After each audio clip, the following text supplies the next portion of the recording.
যেহেতু আপনি এনসিপি থেকে নির্বাচিত, সুতরাং মালিক সমিতিতে এনসিপির 2 জন প্রতিনিধি দেন। তো আমি জিজ্ঞেস করলাম এটা কাদের স্বার্থ সংরক্ষণ করে, রোগীর নাকি মালিকদের, মানে কাদের স্বার্থ সংরক্ষণ করে নাকি ডাক্তারদের? তো এখন এটার কোনো মানে স্পেসিফিক ডেডিকেটেড কোনো অ্যাক্টিভিটি নাই। পরে খোঁজ নিয়ে জানলাম যে এটা মূলত হসপিটাল মালিকদের স্বার্থ সংরক্ষণ করে। তো এখন দেখেন হসপিটালের যেই প্রাইভেট হসপিটালের যে সমস্যাগুলো, এটা তো আপনার টাস্ক।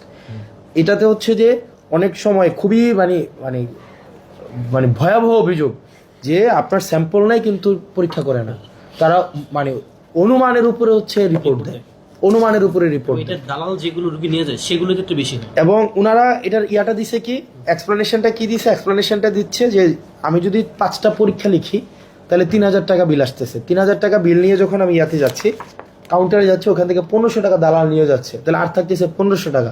এই 1500 টাকা দিয়ে তো 6টা পরীক্ষা সম্ভব না, এই কারণে 3টা করি, আর এই 3টা মানে অনুমানের উপরে দিয়ে দিই।